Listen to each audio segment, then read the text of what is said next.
Alpha. Omega.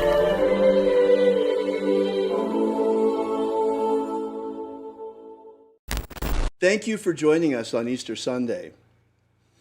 Well, we have quite some things to share with you today, don't we, Leslie? Yes, in fact, a number of really amazing revelations will be revealed to you today.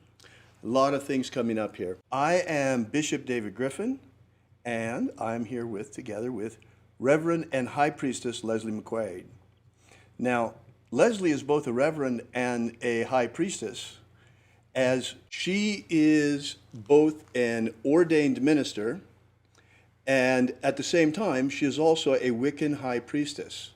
And how that came to be is going to be an interesting story that Leslie will tell you today. As for me, I've been involved in esoteric studies for a very, very long time. And actually, the whole thing began for me when I was a kid. And growing up as a teenager, I began to realize that there must be more to Christianity than what I was experiencing.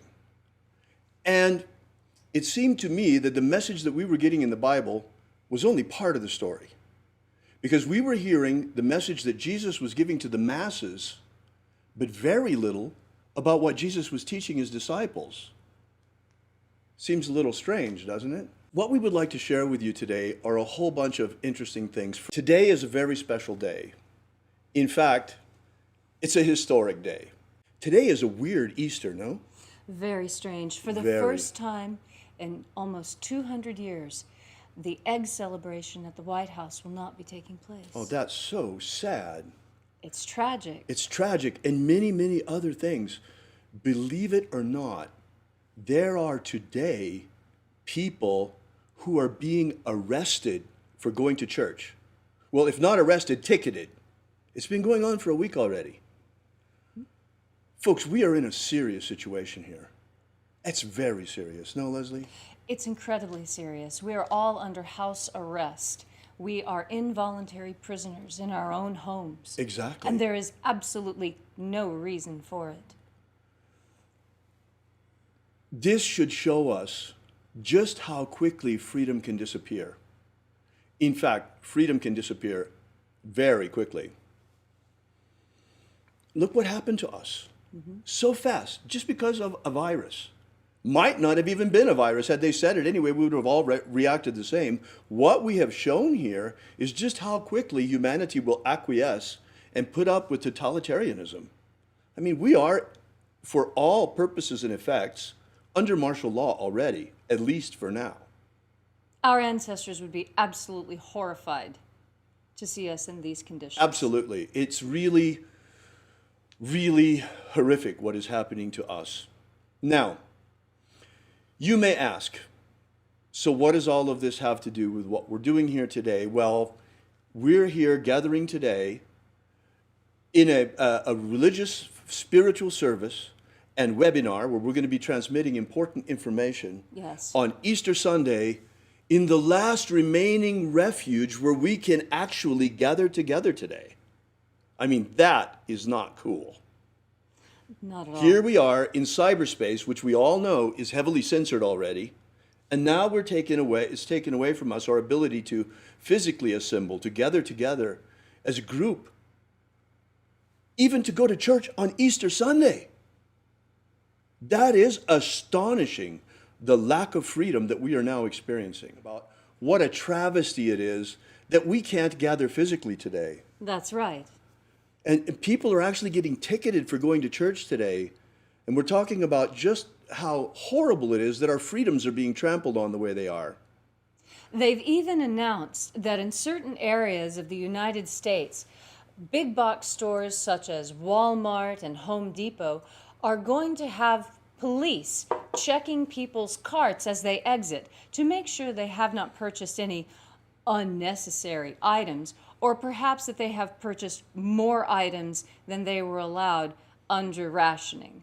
This is in the UK that we saw that happening, but it could happen here, folks. Look how fast it happened with this virus situation that we find ourselves right now under house arrest, imprisoned in our own homes. That's basically what's going on. Can you believe that? On Easter Sunday, they're giving out tickets. There are towns giving out tickets for people going to church. People who have never even gotten a speeding ticket, 80-year-old little ladies who just go back and forth to the market and to church are getting these massive tickets and being threatened with jail time simply because they choose to go to a parking lot and sit in the isolated environment of their car to listen to the broadcast of their favorite preacher on their own radio. Exactly, because they're sitting in the parking lot of the church. They're not allowed to do that. I mean, they're following social distancing guidelines. Yes. Folks, what this shows more than anything is how precarious our freedoms are. They could be gone tomorrow like that. I think we're going to come out of this okay this time, relatively okay. But there are people, folks, that want to establish a totalitarian world government.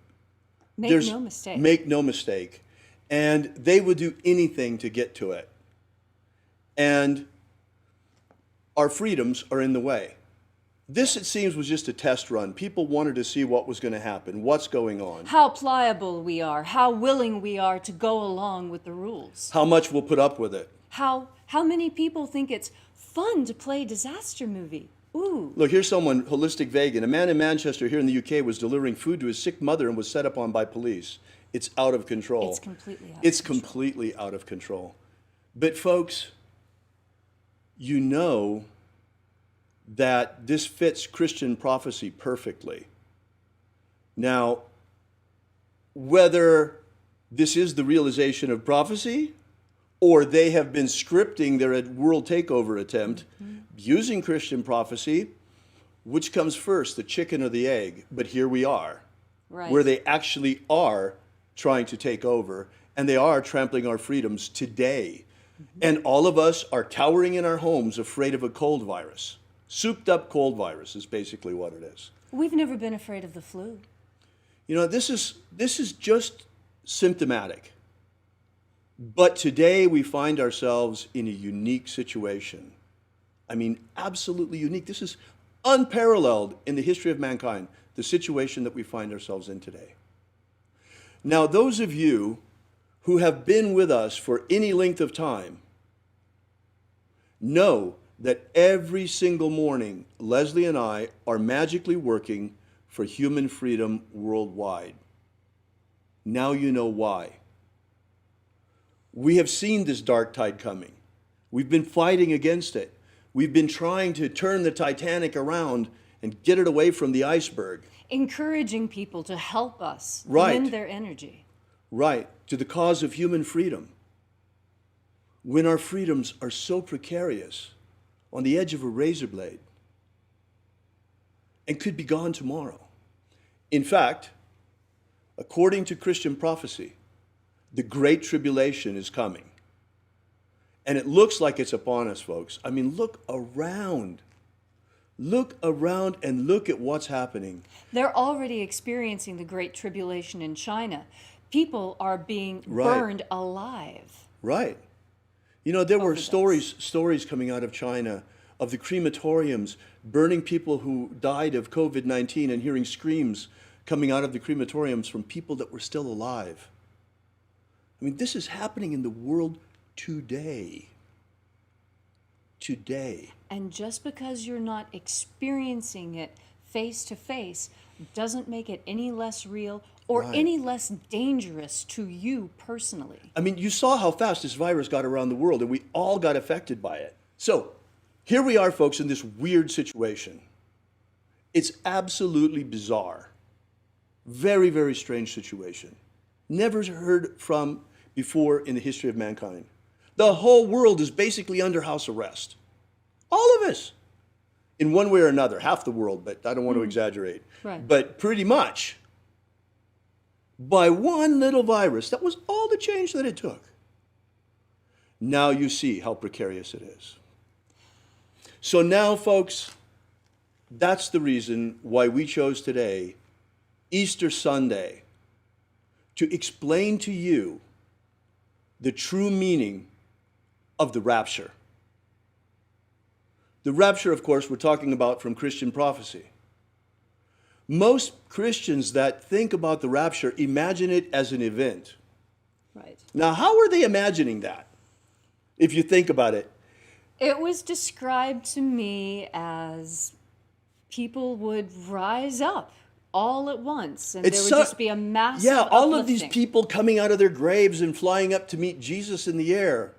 Sounds more like a zombie movie or an episode of Resident Evil if you've got all of these decomposed bodies suddenly flying up into the air. I mean, it's kind of an unrealistic image, folks. And it's all based on a couple of verses and an interpretation, one interpretation of those verses. Mm-hmm. Well, certainly, folks, the rapture is here. It's right here and right now. This is our last chance to get off this rock before the coming tribulation. And have no doubt, it is coming. Bill Gates has already invented digital tattoos to see whether or not you have the COVID-19 or whatever virus. They're coming with it, folks. They're going to try forced inoculations on the entire humanity, and they're going to put subcutaneous digital chips in our bodies that you won't be able to buy or sell without. You won't even be able to leave your home without permission. We're being chipped like wildebeest in the field. Right, we're being chipped like animals. In fact, we're being herded like animals. In fact, they're trying to cull the herd of human beings. In fact, they'd rather kill us all and replace us all with robots, or as many of us as possible. Don't kid yourselves, folks. We're in the battle of our lives. We are. We're in the battle of our lives. And don't think, just because you're Christian, you're going to get raptured out of here and you're not going to have to fight in this battle. That's not the way the rapture works. And don't think that just because you're pagan, that you're removed from all of this and you're in some other little bubble. You're under house arrest today, too. We're all in the same bubble. All of us are in the same boat. Everybody. That's why it's very important that you understand that this is a prison planet. One way or another, we are imprisoned on this planet. We're imprisoned in this physical body, if nothing else. And it has always been through the history of mankind that there has been an elite controlling everyone else. What kind of freedom is in that? The freedom to obey. I don't choose that freedom. America has been a marvelous experiment in freedom, but even this, folks, and in fact, you know, Leslie and I have been doing this human freedom worldwide rituals every single day, but it's looking more and more like all we've been succeeding in doing is rearranging the deck chairs on the Titanic. Yes. So, of course we have to fight. We have to fight for human freedom worldwide, and we fight for it with all our magic and all our hearts. Yes. But at the same time, it is important to understand what the rapture really means. The rapture, folks, is not an event. It is a practice, a spiritual discipline that was left to us by Jesus of Nazareth in order to escape this prison. In fact, Jesus Christ successfully escaped, and he left the escape plans to us. We can get out of Alcatraz. Yes, we can. Now, well, who are the guards then? What's going on here? Who are we imprisoned by? What's happening here?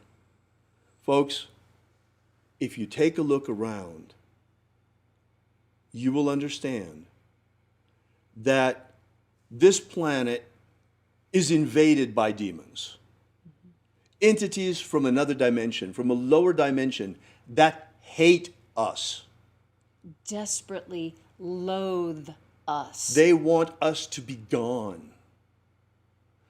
And unfortunately, there are human beings and black magicians that are in league with them.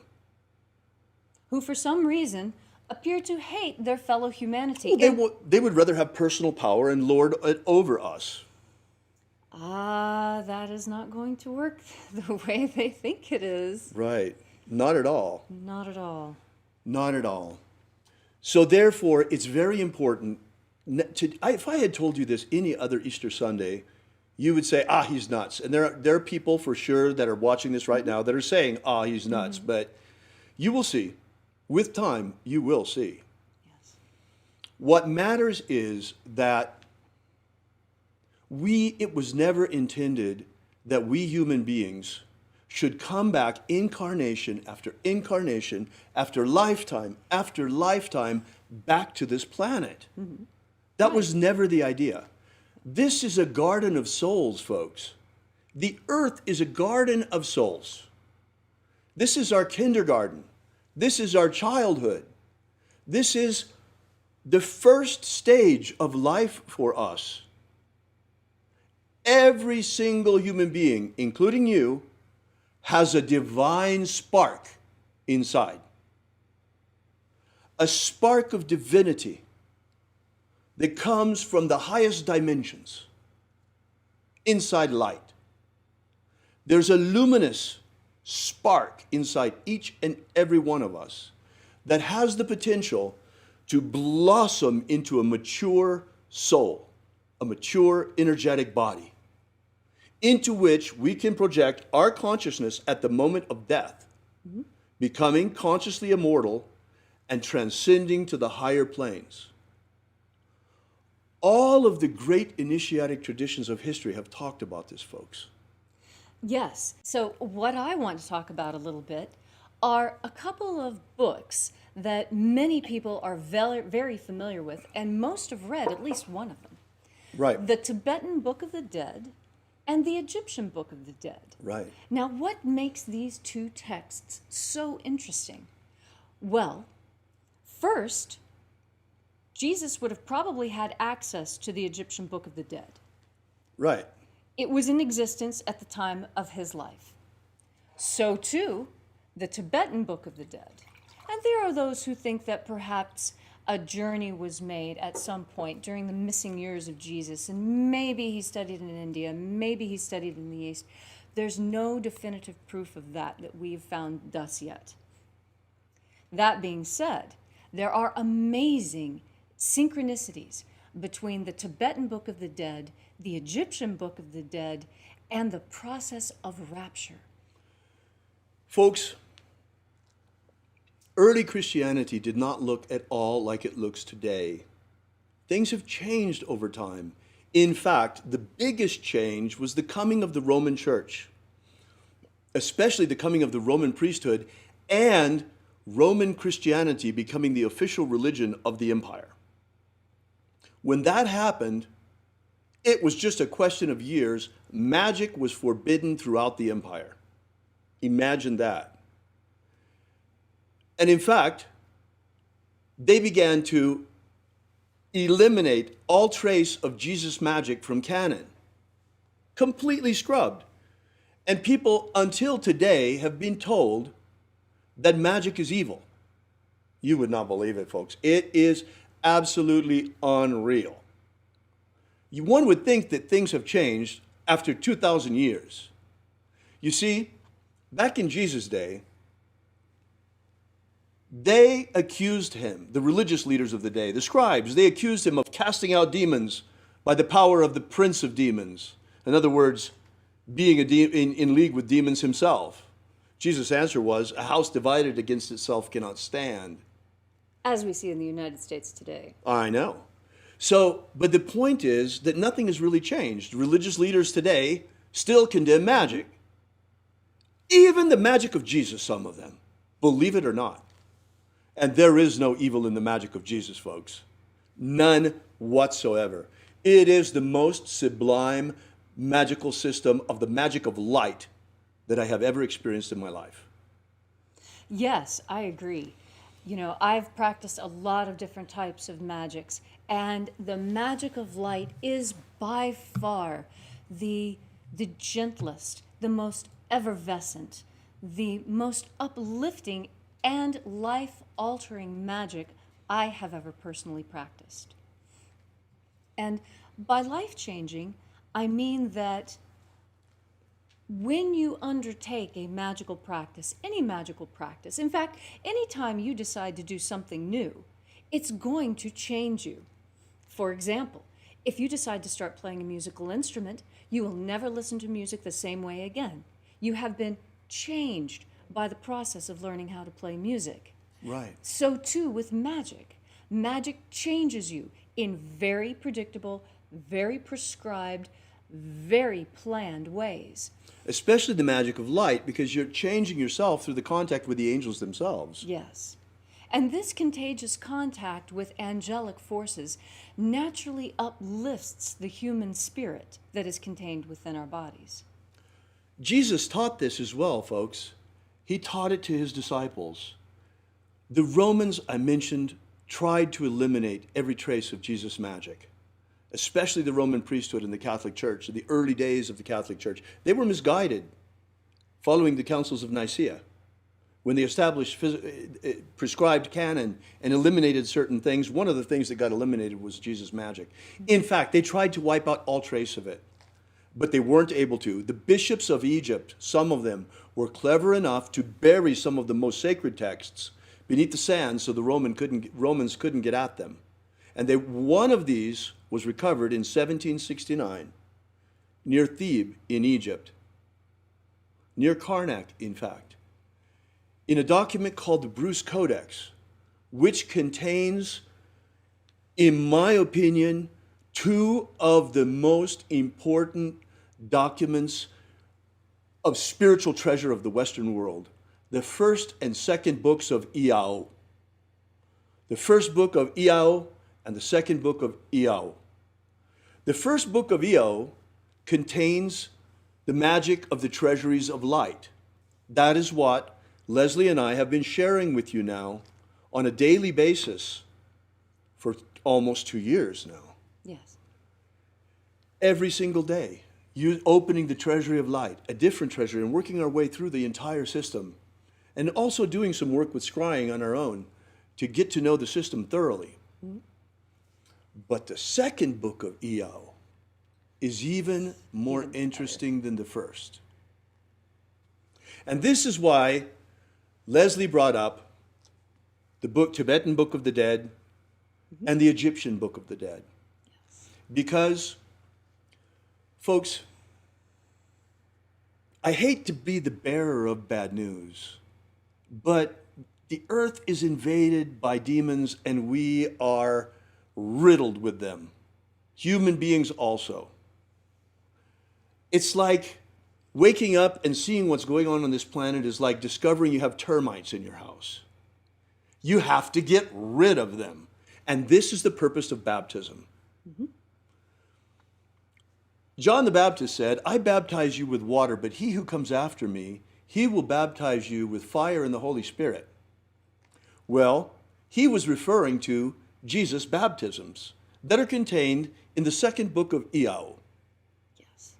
The baptism of the waters of life, the baptism of fire, and the baptism of the Holy Spirit.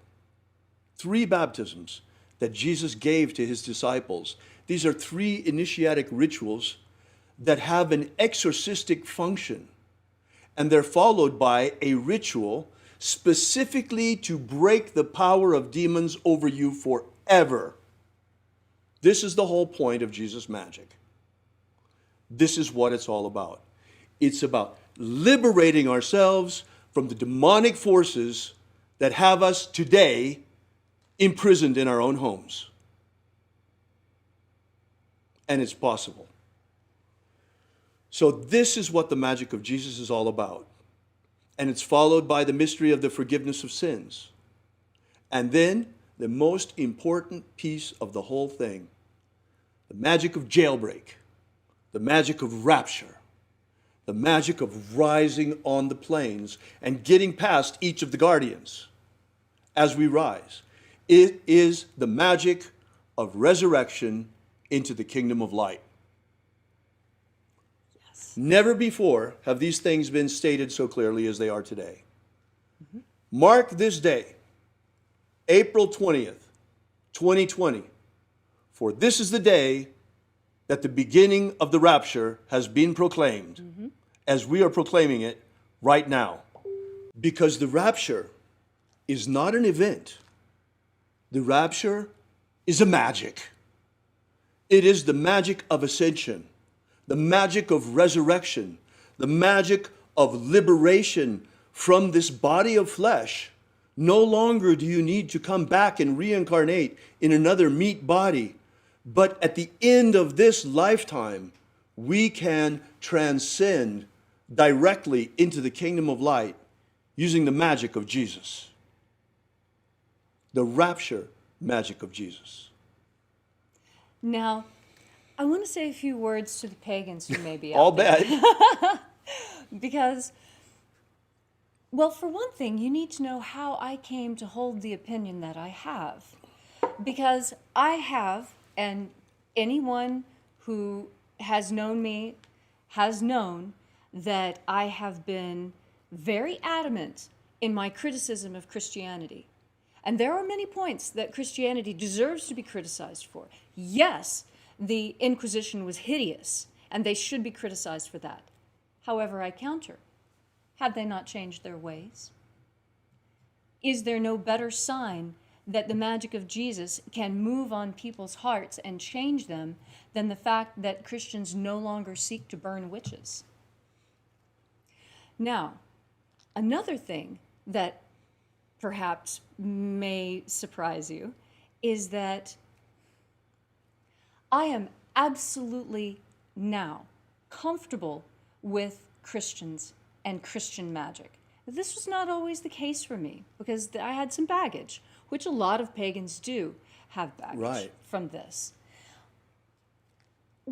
Something that is very, very difficult for pagans is to understand that if you're really going to be a polytheist, it does include Jesus and Yahweh and God and those Christian concepts. If you're going to be a real polytheist, then that means many gods. That means accepting this on an equal basis. That's not as difficult as it might sound. Now, if it is difficult, I'll tell you why it was difficult for me. I was under a mild form of demonic possession. It had to have been the case because every time I heard the name Jesus, I could feel the hackles on my neck going up, like, wah, wah. For a polytheist, that's not a very normal reaction. Not at all. And not so, if you're walking your talk. Right. So I had to step back and take a look at that. Now, why is that? Why is it that I feel such an upwelling of emotion at the mere mention of the name? Well, who else feels such an emotional upwelling and reaction when the name of Jesus is said? Have you ever seen The Exorcist? Right. Jesus was the greatest exorcist who ever lived, folks. He's the greatest magician who ever lived as well. And even the mention of his name has an exorcistic function. Imagine the power of his magic. And this is what I'm encouraging you to do. As a pagan, just very gently with yourself, if you happen to have trouble with Jesus and Bibles and Christian crosses and other things of this nature, I encourage you, just go into any mirror and look into your own eyes and say, why does the name Jesus bother me so much? And then listen and see what you hear. You will be astonished at the that's going to come flooding out of you. And when this happened to me, I was nonplussed by the whole thing. I thought, well, what is this? I've never considered myself to have a demonic possession. This is ridiculous. I'm a perfectly nice person. I get a little wild if I've had a drink or two, but doesn't everyone? And then I realized it didn't necessarily have to be something that I was conscious of. That in a world filled with demons, filled with demonic possession, where even the images of the television are demonic and torturous and painful, this could have come simply from contagion. Just like contact with the angels raises you up, contact with demons drags you down. Right. And I realized that just living in this world was enough to get the stink of demonic energy on me such that it needed to be cleaned off. And this is the purpose of baptism.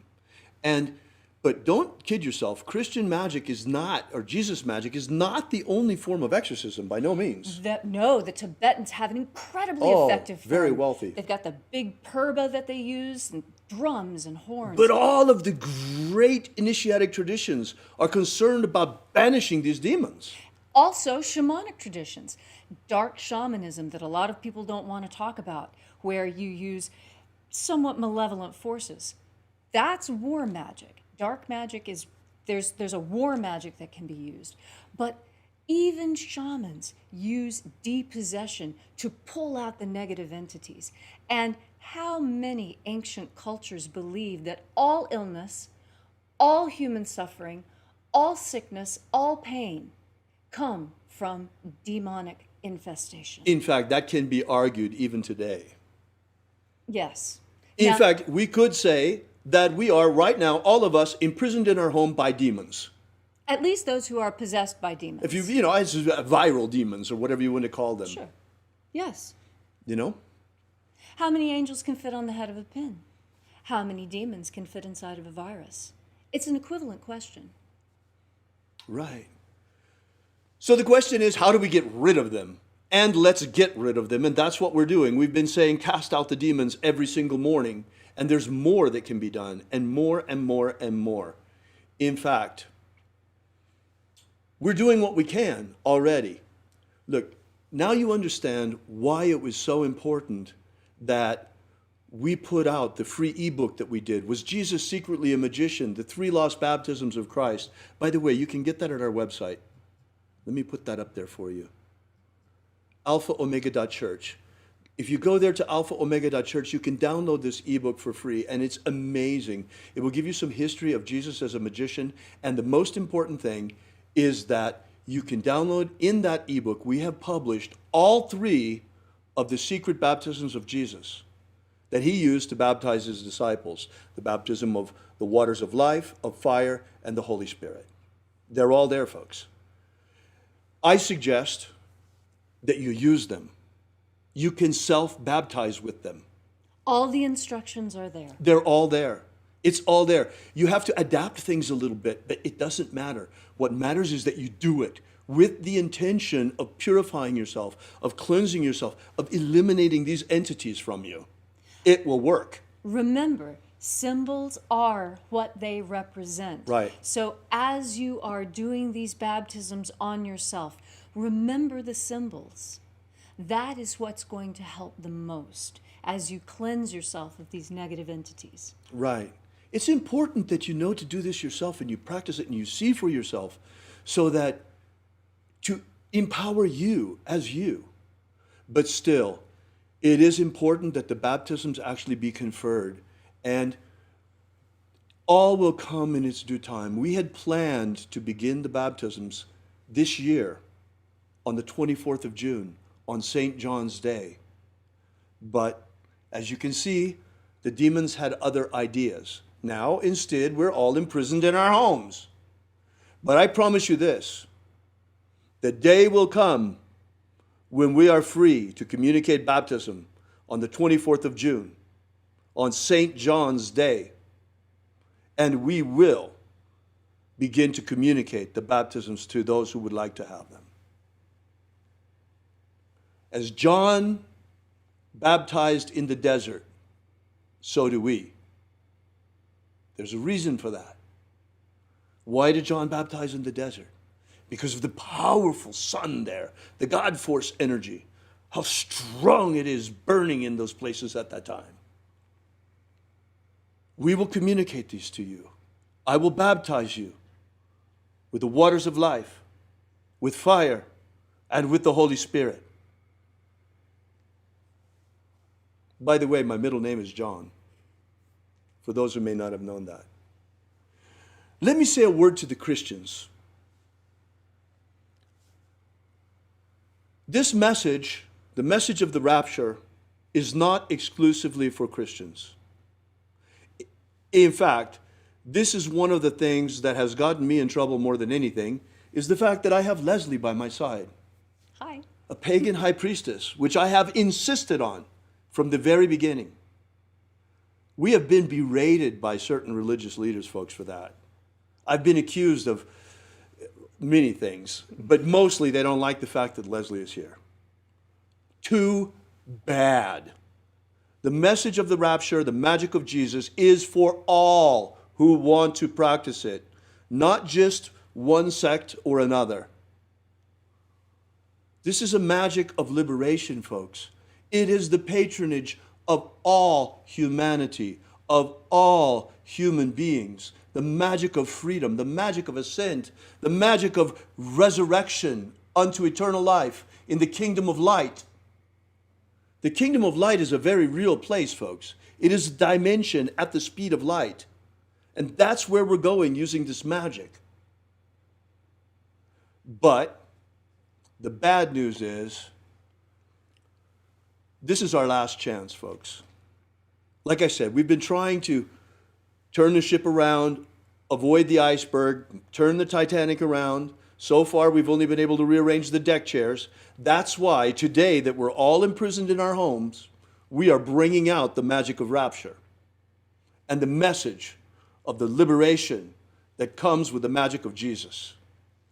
Now, it's very true that this message is not just for Christians, because in fact, in Jesus' day, there weren't any Christians yet. There were only those who followed him.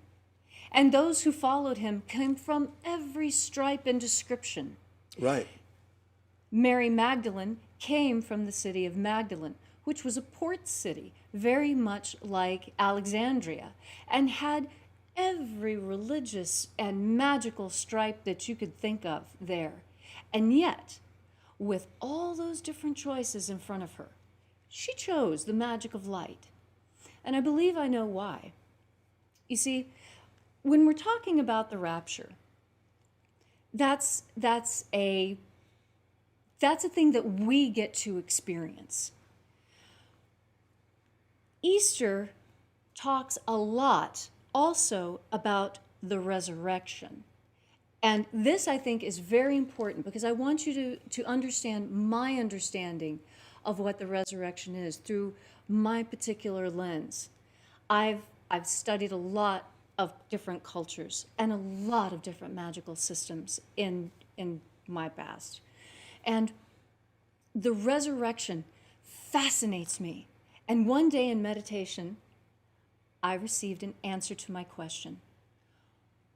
What is so important about the resurrection? I mean, it just seems like a strange story to me.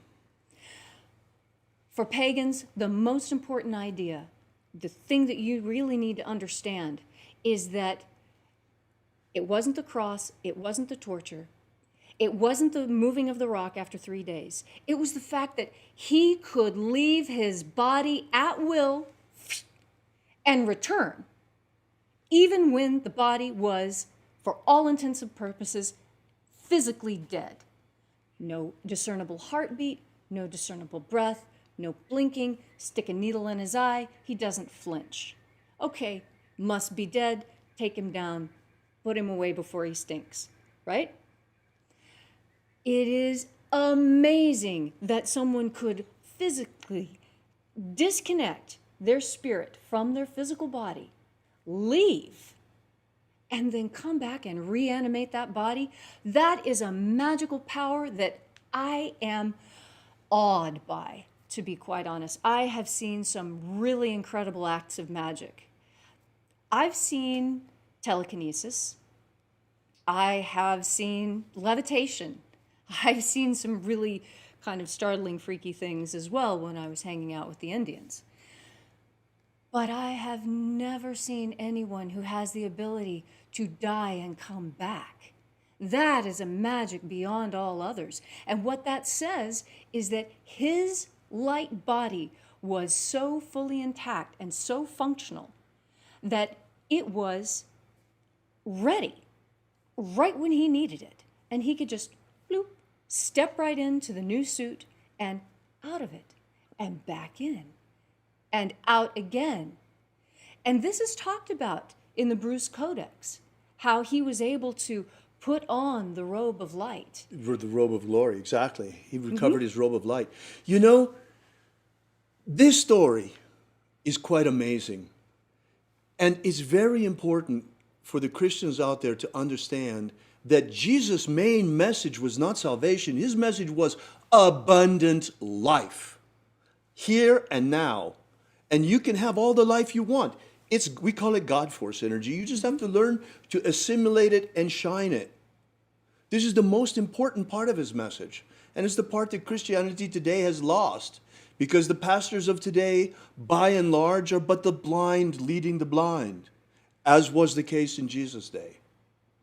In fact, many of them condemn the magic of Jesus itself, when it is the true magic of true salvation, the magic of transcendence, the magic of resurrection unto the kingdom of light, the magic of ascent into the luminous dimension inside the sun. And that's another thing, folks. Why is it that humanity still today apparently can only imagine life on other planets and not life in other dimensions? Why do we have to think that there could only be life on a planet in another solar system? Why not? Why can we not even imagine that the stars themselves are teeming with life? Life not like what we know, because it's a luminous life, not material. Right. We scrape together our pennies and send it to the government so that they can build these fabulous machines that carry them places to grab little samples of water and look and see, are there protozoa? Is there life?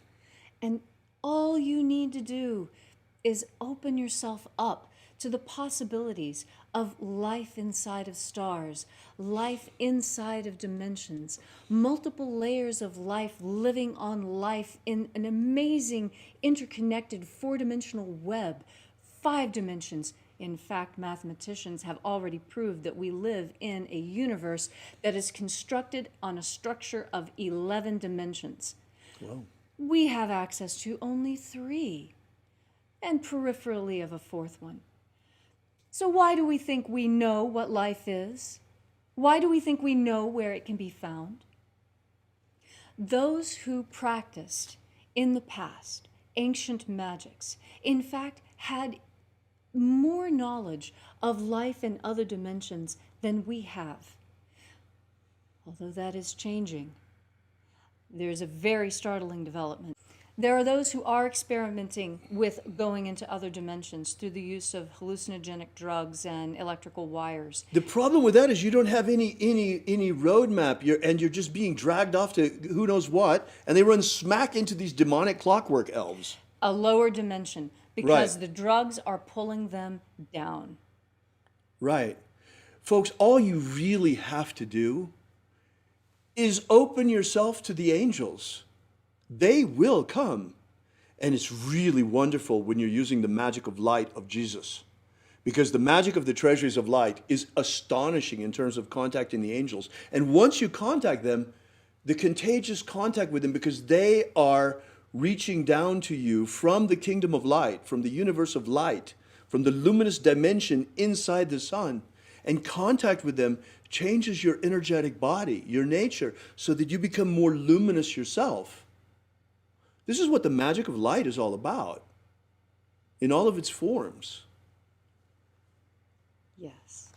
By the way, something occurred to me when you were talking before, Leslie. Yes. You know, you're right. Yeah, okay, I get some grief because of the fact that I insist on including you.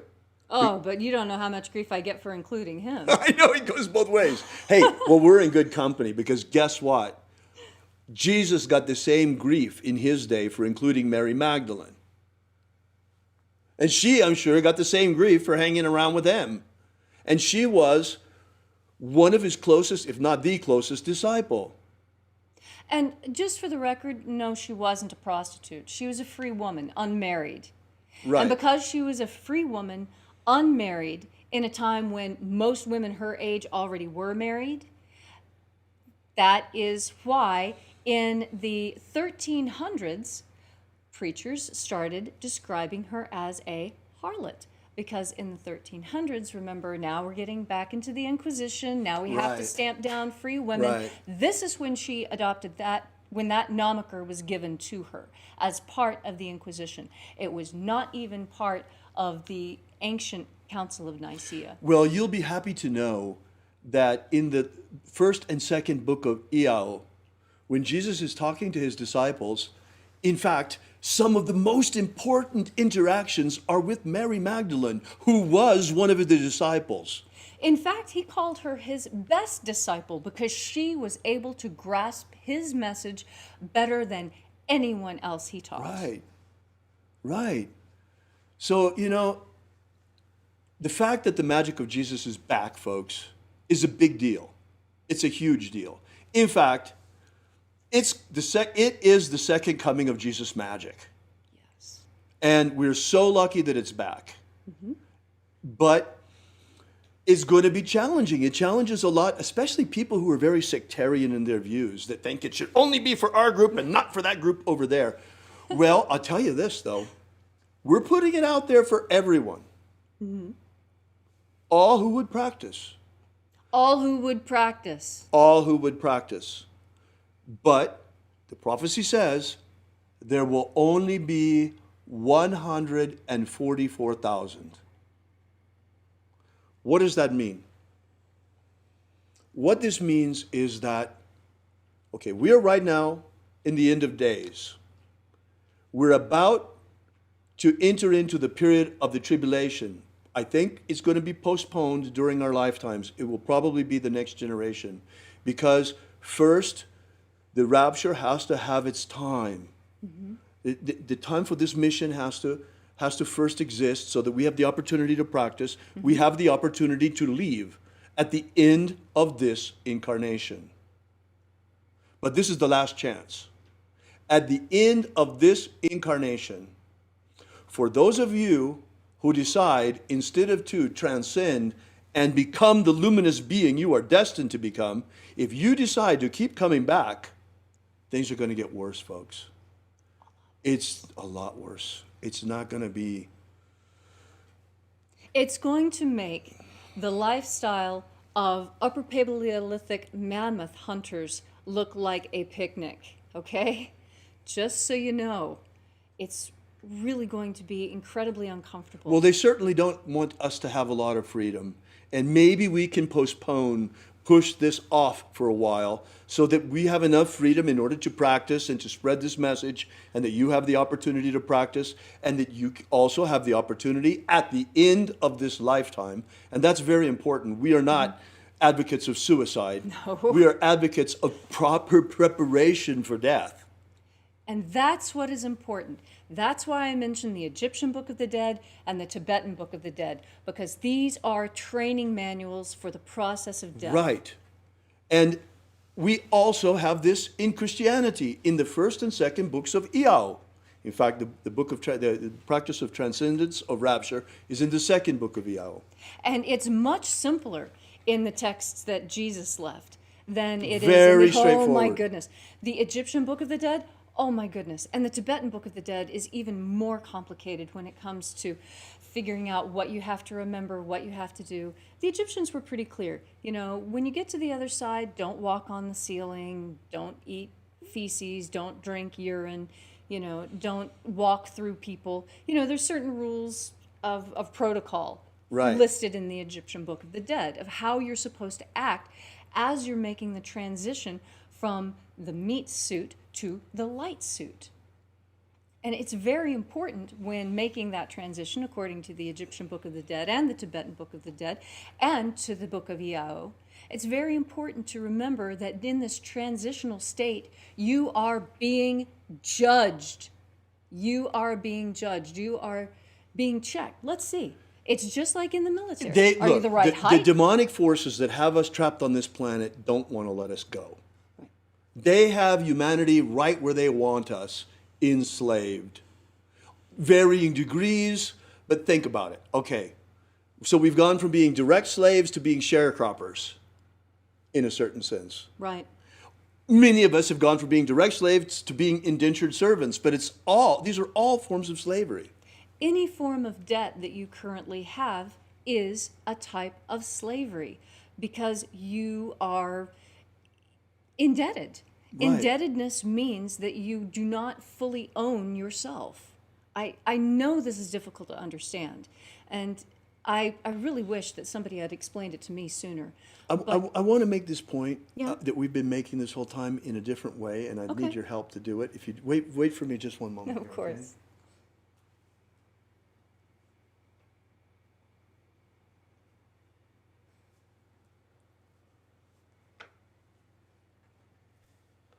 I think you've seen this before. Join me up here where they can see it too. Okay. There we go. I think you've seen this before. Every morning for the last more than 2 years, we've been out there with a staff like this one, if not this staff, saying, set my people free. Yes. Set our people free. Set our people free. Well, today, for the first time, the meaning of this becomes clear. This is very much like the staff of Moses. And in fact, this period of the rapture is very much like the Exodus. It is time, folks. At the end of this lifetime, it is time for us to leave this planet forever. The time has come for us to leave the land of Egypt and to enter into the promised land. This is a symbol, folks. The land of Egypt is this planet Earth, and the promised land we speak of is the luminous dimension inside the sun. We are luminous creatures, and the time has come for us to go home.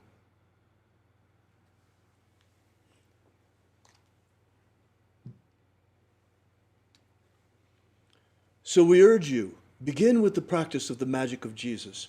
Join us in the mornings, daily, or on the restreams of our rituals. Vibrate the names of the angels with us. They will help you. They will guide you. They will help you to assimilate more God force day by day, day by day. Practice the baptisms. Yes. Practice the baptisms. Baptize yourself. Purify yourself with the intention of raising your consciousness and purging yourself of negativity and demonic entities and influence. And really do try it. Go to the mirror.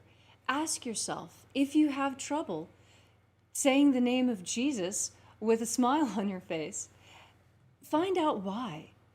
You may discover that, like me, you have a contagious demonic infestation that needs to be removed in order for you to become more luminous. Right, exactly. And that's the point. I haven't done this because I want to be a Christian. Now, if you really have a huge problem with Jesus, use another kind of magic. I mean, use another kind of magic if you have to, shamanic magic or whatever it is. Yes. But depossess yourself. Yes. This is very important. It's not that difficult to do. In some cases it might be. You might need some help from someone. There's plenty of people out there who are willing to help with this. Right, You can lay hands on yourself. right. You can self-exercise so that no one needs to know what's going on. It's just you, yourself, your eyes, your mirror, your sovereign will, and your full intention to be the most light, most luminous creature you possibly can. And to the magicians out there, remember this. Symbols are what they represent. What is happening also today is that the magic of exorcism is becoming more important than ever before. Let me give you an example. I believe, well, it's very possible. Right now it's impossible to know because they won't test you unless you have such severe symptoms that you almost need to be hospitalized. But I believe that I caught COVID-19. Leslie was here, she saw it. Mm-hmm. But the thing is that even when I catch a flu, it's always so mild that, it's because I have such a strong solar body. And when I caught this, immediately I took it much more seriously than anything else. Mm-hmm. Leslie remembers, I stopped everything else I was doing for 2 days. Increased my supplements, upped to 100 milligrams of zinc every day, 4 times a day, 1,500 milligrams of time-released vitamin C, increased my dosage of vitamin D3, vitamin A, all of the things that I could think of to strengthen my immune system that I had here on hand. And at the same time, I used magic of my own concoction, combined with a very ancient magical tradition, which, and simple scientific fact, that the Indians used, the Native Americans, with their sweat lodge. So what I did is from the very moment that I could feel something coming, you can tell, a little bit feverish, a little bit extra mucus, little tingle in the nose. I upped the supplements, and I began to dedicate my time to taking one sweat bath after another, to sweat out as much as the virus as I possibly could, and ritualizing that bath, sweating out demons, banishing all demonic influences from me through my sweat as I was sweating out virus. And guess what? Within 24 hours, I was healed. And within 48 hours, there was no trace of it left. I continued the baths for an extra day. I believe that I have vanquished the demons of this virus from myself with only 2 days' effort. This I explained to you as a way of showing you how you can use spell work also to achieve the same exorcistic function, because I know since there are a lot of pagans joining us, there are some certainly out there who have a problem with Jesus still. So you might feel comfortable using spells like this in the meantime until you come around and see that there's no evil in the magic of Jesus, even for pagans. Truly, symbols are what they represent. And when you look at these symbols, what you're looking at is what you think they mean, not what the people wearing them think they mean. You know, and this is why the magic of Jesus can be practiced by all. It is a set of spiritual practices, not a creed. All that you have to really believe is that it is possible at the end of this lifetime to ascend into the kingdom of light. And that you have to aspire to fulfill your destiny as a human being to become one of these luminous creatures that we are destined to become. Yoga is a practice and can be separated from the Hindu milieu in which it occurred, so that you just get the physical benefits. But most people don't realize that the yoga process itself pumps God force into you by the combination of breath and movement. That is the practice to bring more God force into yourself from that culture and time. We as Westerners now finally have our own system where we can build our energetic bodies, and it is through the magic of light. We don't need to twist ourselves into pretzels or recite 1,000 mantras or pierce our tongues in order to receive this energy, this insight, this knowledge. The magic of Jesus is the most powerful magic system that I have ever experienced, bar none. And I have experienced a lot. And so have you, Leslie. Yes. So, well, folks, that's really what we wanted to tell you today. This has really been a pleasure to be with you here on Easter Sunday. And the magic of light is the magic of life itself. And that's why pagans should be on board 110%. The pagans that I know are tree-hugging dirt worshipers. We love the earth so much. Look, and the Christians that I know are great people too. Look, folks, don't let your pastor tell you that magic is evil, especially the magic of Jesus, because you will simply be rejecting your spiritual inheritance. And pagans, oh my goodness! Do you know how thrilled I was when I found out that there was a Christian tradition that came down to me from my ancestors that contained magic? I was, upon the departure of my grandmother, I received 2 very important books, 2 books that have absolutely changed my life. One was Bernard McQuaid's Preacher's Handbook. Oh, wow. My great-grandfather on my father's side was an Episcopalian minister. He lived in Monroe County, right near the border of Monroe County and Greenbrier County, on a creek, in a white 2-story house with 6 bedrooms, all of them full of kids and hound dogs. And the other book that was left was the one from my grandmother. She had converted to Catholicism, and I had what had been given to her by her priest, a very old copy of the Order of the Mass. Wow. I have the consecration of bishops, how to perform a Catholic exorcism, the way the Catholic Mass is structured. It's in Latin, it's in English, side by side. And as I started going through it and going through the other one, I realized, oh my goodness, these are books of shadows. These are spell books. And I went through and I started working some of the spells.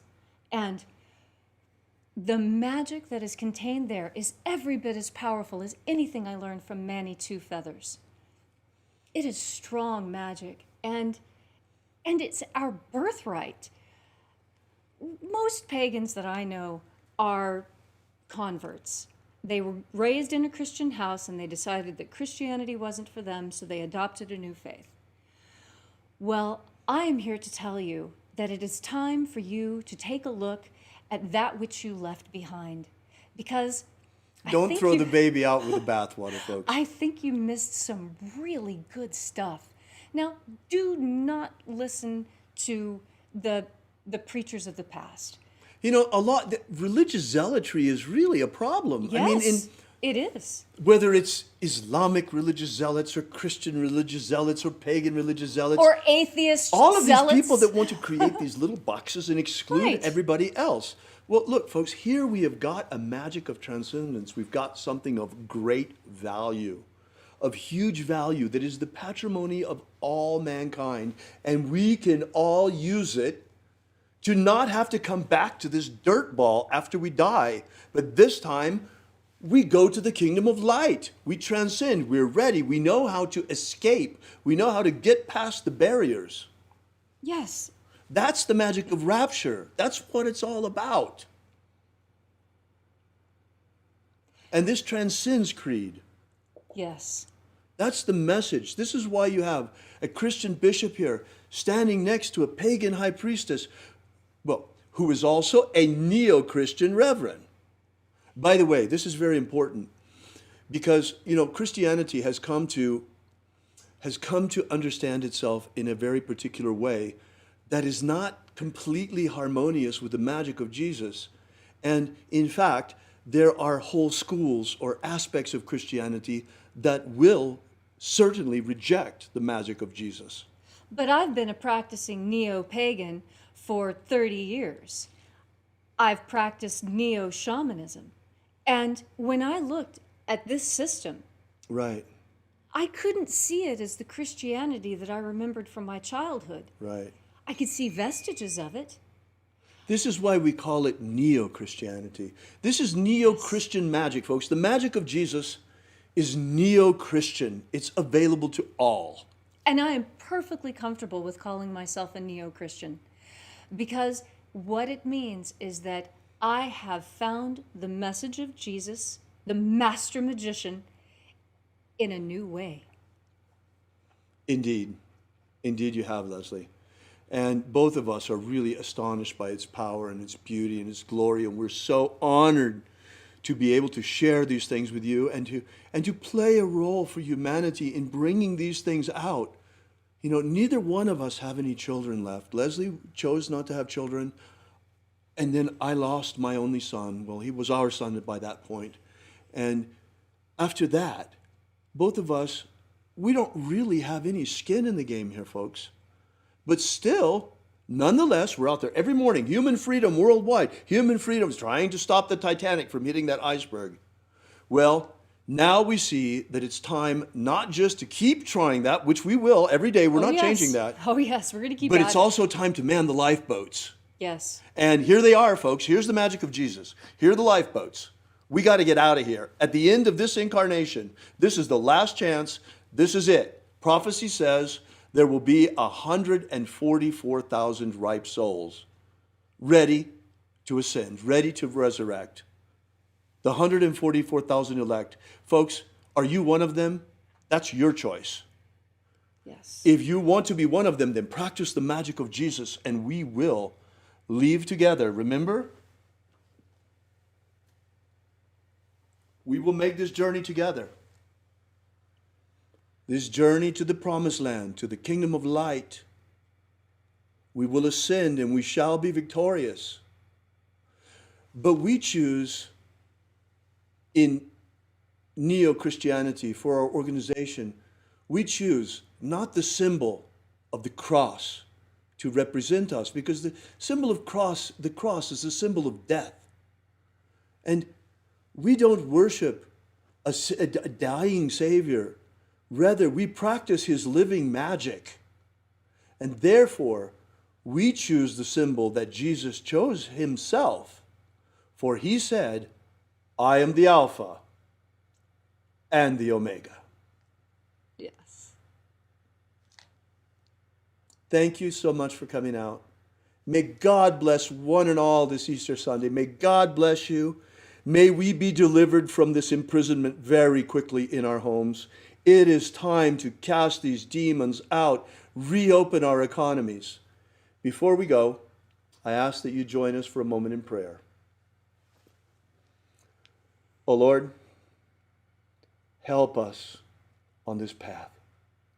Help us to transcend at the end of this lifetime.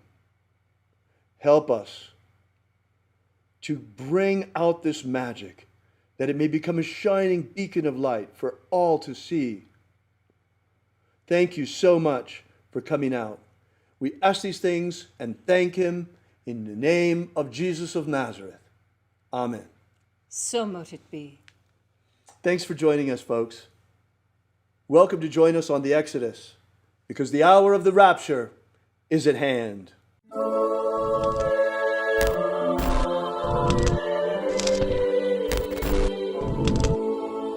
Alpha. Omega. Yesterday we released this brand new ebook, Was Jesus a Magician? Give you the basic background of the rediscovery of the lost books of Yahweh, how it happened, why they were repressed, why it is that the magic of Jesus was nearly destroyed and wiped from the face of the earth, and the miracle by which it survived. How we only have one precious manuscript of this ancient knowledge, and that's truly all there is left. Well, maybe in the Vatican they have it, but they're not about to give us that to fill in the little gaps that we've found. So be sure to make sure you download this. You don't want to miss this. You can get it for free for now at thesecretsofjesus.com. Thesecretsofjesus.com. Are you familiar with the Rosary Cruiser with what's his name? He's popular in the States. He's the president or the Emperor. Imperator. The president. Emperor. Imperator. From the Golden Dawn. What's his name? Oh. David Griffin holds this position as Emperor. Imperator. David Griffin. David Griffin. David Griffin. David Griffin. David Griffin. Have David Griffin. I saw an email yesterday that he sent out about, there's a magical war going on. The Mage War. Demons of the infernal realm.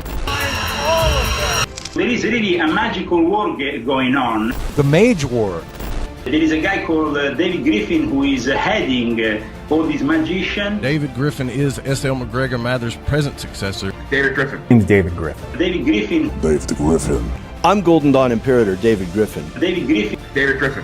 David Griffin. David Griffin. Now David Griffin. There's a magical war going on. So there is really a magical war going on. Alpha. Omega.